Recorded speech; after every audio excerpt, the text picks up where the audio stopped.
Olá, eu sou o professor Fábio e hoje eu quero convidar você a estudarmos um pouco sobre o círculo trigonométrico. Lembrando, se você não é inscrito no canal, peço que se inscreva e ajude a compartilhar o trabalho. Beleza? Então, vem comigo. Então veja bem, aqui eu tenho uma circunferência, ok? Onde o centro dessa circunferência ele está localizado na origem do plano cartesiano, né? Então aqui eu tenho o eixo X e aqui eu tenho o eixo Y. Observe também que a distância entre o centro e a extremidade dessa circunferência corresponde a 1 centímetro. Logo, o meu raio dessa circunferência corresponde a 1 centímetro. Você tem aqui no eixo X 1 centímetro, aqui no eixo Y 1 centímetro, aqui indo no eixo X, porém negativo, eu tenho 1 centímetro, e da mesma forma aqui no eixo Y, porém sentido negativo, eu tenho 1 centímetro. Então essa é uma circunferência de raio 1. Aí você me faz aquela pergunta, né? Por que o raio da circunferência corresponde a 1 centímetro? Ok? Vou demonstrar isso para você. Observe que a circunferência ela tem como medida angular 360 graus, ok? Se você sair deste ponto, fazer todo o percurso e voltar a ele, você atinge um ângulo de 360 graus. Então, veja bem. Então, 360 graus em radiano corresponde ao quê? 2 π, no caso, radiano. Logo, a correspondência entre os 360 em radiano corresponde a 2 π. Certo? Também sabemos que o comprimento da circunferência, no caso aqui, o comprimento linear, se você fazer o cálculo desse comprimento, você trabalha de que forma? Você tem que o comprimento C é encontrado através do 2 πr,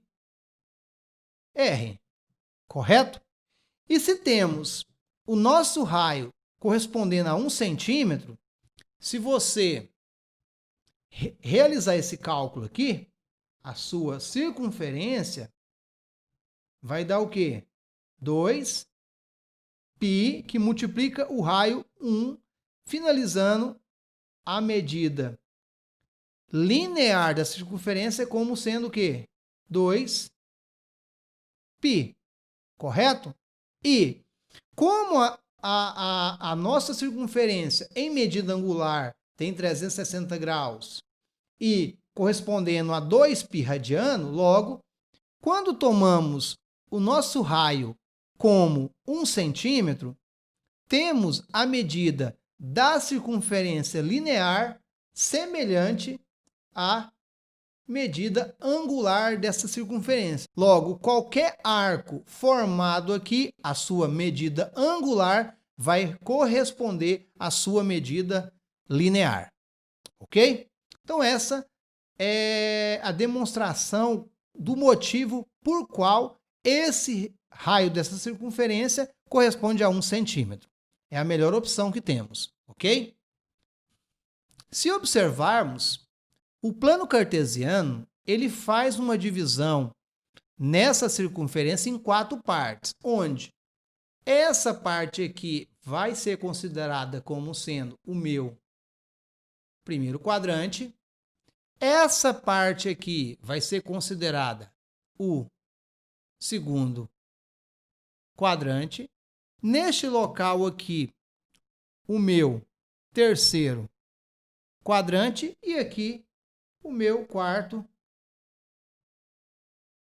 quadrante. Observe, né, também que é observado os quadrantes no sentido anti-horário.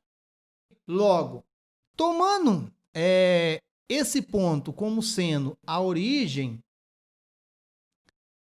da minha circunferência, observe que se eu estou seguindo no sentido anti-horário, esse sentido anti-horário é considerado o meu sentido positivo e o sentido horário é considerado o sentido o quê?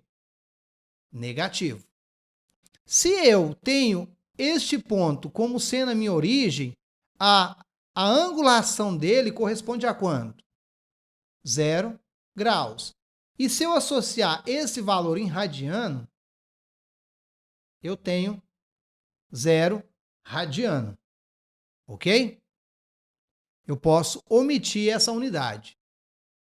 Conforme esse arco ou essa angulação vai aumentando, chegando a esse ponto, eu tenho quantos graus?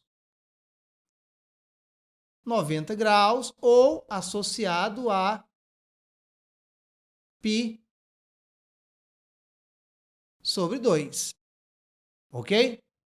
Se eu continuo aumentando a minha angulação, eu chego a este ponto aqui, que corresponde a 180 graus ou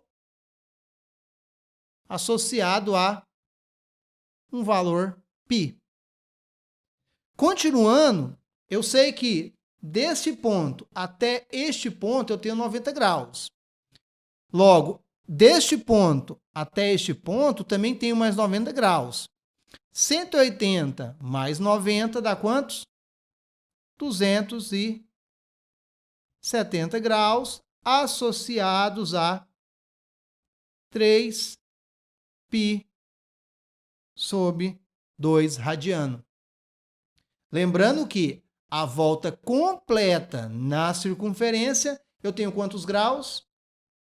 360 graus, correspondendo a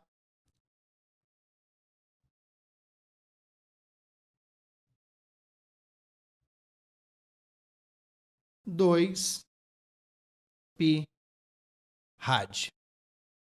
Ok? Esses valores que foram demonstrados, eles são valores relacionados ao eixo da circunferência. Eles não possuem nenhum quadrante específico. Agora, vamos ver casos em cada quadrante, ok? Vem comigo. Ok.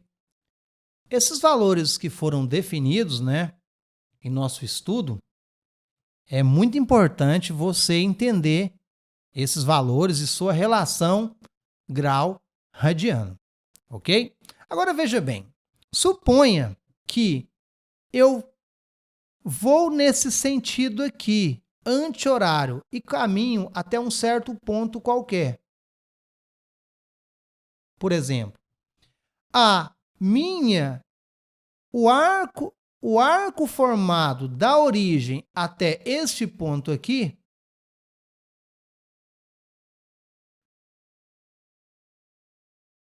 corresponde a um certo valor. Como eu estou andando no sentido anti-horário, ele é um valor o quê? Positivo. Logo, por exemplo, eu posso definir ele como sendo um valor x, ok? Agora, se eu parto da origem neste sentido aqui, eu parto da origem e sigo nesse sentido, e para até um certo ponto x, observe que nesse sentido é o quê? Negativo. Logo, esse arco será um arco o quê? Negativo. Observe que o arco formado aqui, ele está relacionado ao primeiro quadrante. E o arco aqui formado, ele está o quê? No quarto quadrante. Vamos verificar cada quadrante específico e o intervalo qual ele pertence. Ok? Vamos lá.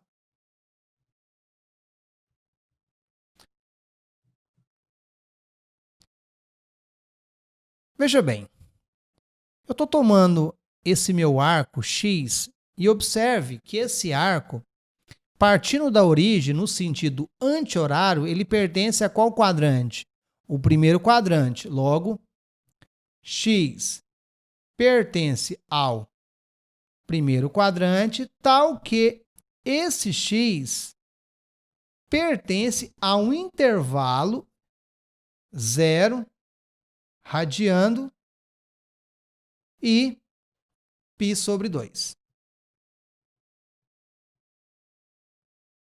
Ok? Por que ele está entre 0 e π sobre 2 radiando?